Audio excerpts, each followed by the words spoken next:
In this video, we're going to tackle problem 10.1a. Before we do, I want to remind you, you can download the problem. It's a big table to fill out from my website, tonybell.com. You go to the website, click the PDF link, no sign in, no login, nothing like that, and you scroll down to find the problem. In this case, 10.1a, but you'll notice as you're scrolling through, lots of free videos like 10.1a, but there's plenty of videos that are for members only. If you're getting great value out of the free videos, I hope you'll consider a channel membership. Okay, let's get back to problem 10.1a. Let's have a look at problem 10.1a.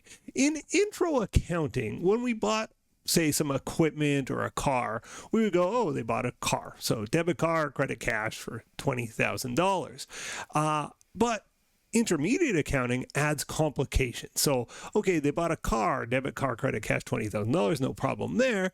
What if they got some tires with the car? Is the tire part of the car? Is the tire its own thing? What if they got an oil change? Or what if they had to immediately fix the windshield, right? And they spent $500 repairing a broken windshield. Is that part of the cost of the car? Well, the windshield's in the car, or is it something else? That's what this question grapples with, right? Is it land? Is it not land? Is it buildings or not buildings? What is the cost? And there are some that are obvious, but there are lots that aren't. Let's get into it. Kootenai Enterprises acquired a plot of land to construct a new distribution center. The land contained an old abandoned warehouse that Kootenai intended to demolish immediately. The company incurred the following costs during the first year of the project, presented in random order. Okay, so the first one, land was purchased for cash of $450, and in the question has us filling in this table. It says, in the table below, allocate costs to correct accounts, calculate the total acquisition cost for land improvements, building, and equipment. Okay, so let's start with that. First one, land was purchased for cash of $450. That's land. That's clearly just goes under land. What about the architectural fees to design the new building? Is that architectural fee expense? Is that other? And the answer is no. That's a necessary part of the building. That's part of the cost of the building is, an architect draws up plans. Absolutely, that's part of the cost of the building. And you can see the difference, right? If I expensed it, it would go as an expense, count against my net income immediately. If it's included in the cost of building, that $40,000 is going to be like $1,000 a year for the next 40 years in expense, in depreciation, right? If we depreciate our building over 40 years. Legal fees. So you think, okay, legal fee expense, but wait a second, for the title search and transfer of the land. Okay, legal fees for the title and transfer of the land. I think that's land, isn't it? That's a necessary part to get the land. So it's part of the cost of land, which is not depreciated. So that will just add to the asset cost on my books, and it'll never be depreciated because the land is not depreciated. Next, purchase of a conveyor belt machinery, or conveyor belt machinery, $120,000. Well, that's clearly equipment, right? It even says equipment in brackets. Yeah, I would agree with that statement. That is equipment. Freight and transit insurance to transport the machinery to the site. All right, so the cost of any asset is the cost to bring it to you and make it useful, not just what you paid for it, but also the shipping is not shipping expense. It's part of the cost of the asset. That's machinery. So again, even though it's, $120,000 machine, for us, it's $123,500 because we had to pay an extra $3,500 to bring it to us. Demolition costs to remove the old warehouse, $30,000. That's actually part of the cost of the land. We're making the land useful again. It's not useful with an old decrepit building sitting on it. So yeah, that's a sort of weird one, right? Like, I'm blowing something up. Shouldn't that be, demolition expense, or should it be part of the cost of the new building? And the answer is no, it's making the land ready for use. So it's part of the cost of the land. Excavation costs specifically for the new building's foundation. Now, that's important. Specifically for the new building's foundation means, we're getting the excavator. It's not just land preparation. It's building preparation, right? It's for the building's foundation.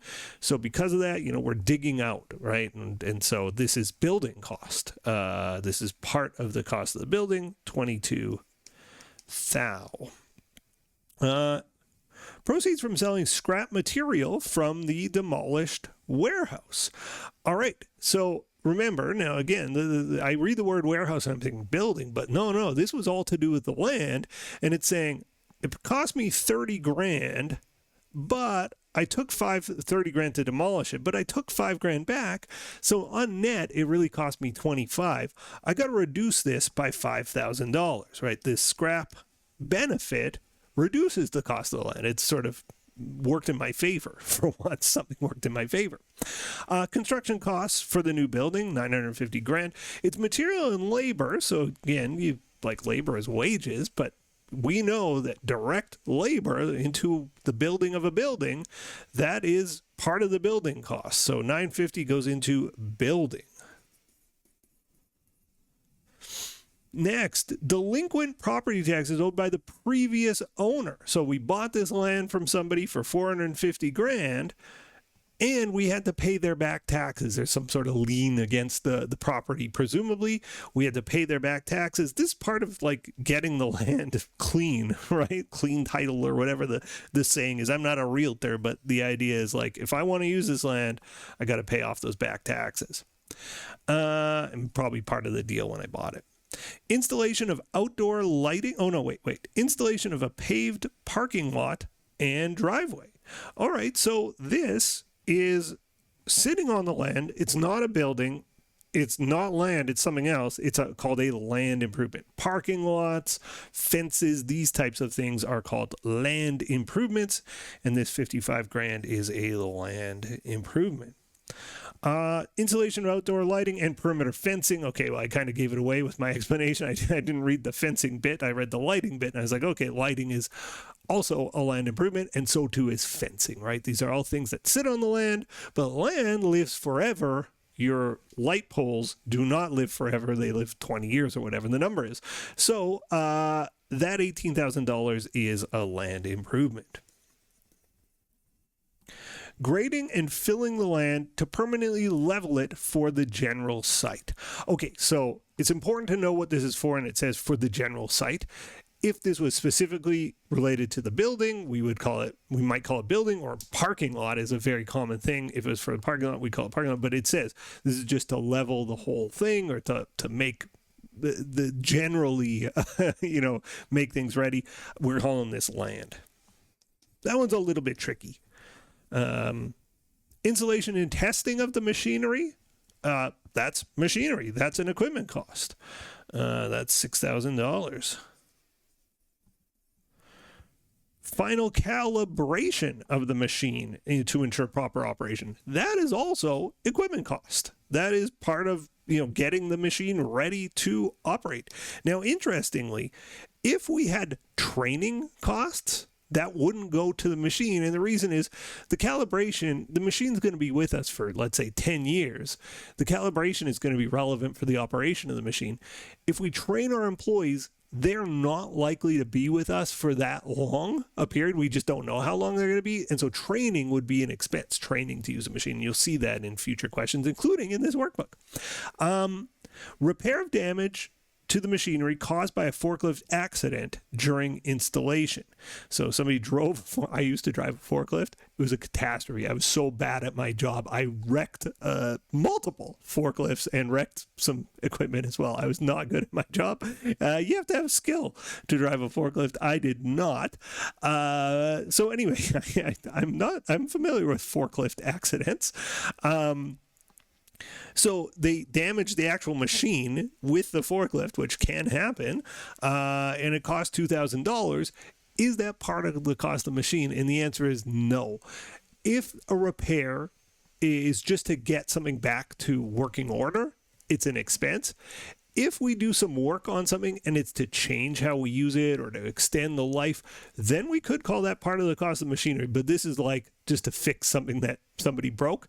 That is a repair expense. That is its own item. It's non-PPE.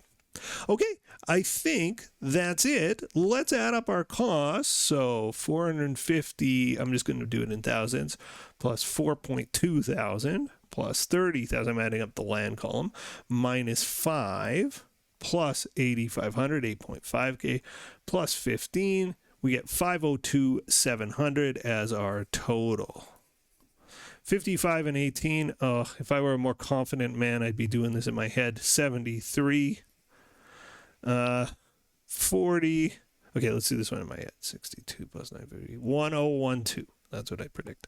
40 plus 22 plus 950. Oh, he still got it. The allegations that he was washed. Totally unfounded. He's still got it. 120 plus 3.5 plus 6 plus 1.5, 131.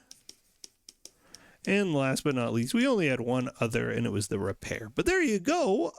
That's it. So through the year, we would be debiting each of these accounts, right? So we'd have $1 million building, 500 grand worth of land, 130 grand worth of equipment, and so on by the end of the year. Now, it would get depreciated. Everything but the land would get depreciated, but would be the cost from which we would be depreciating. We have solved 10-1A. If you made it to the end, hit me with a like, hit me with a sub. Thanks for watching, and I'll see you in the next video. Bye-bye. The next video in our series is right up here, and if you want a supercut of all of the videos in this series, that's the one down below.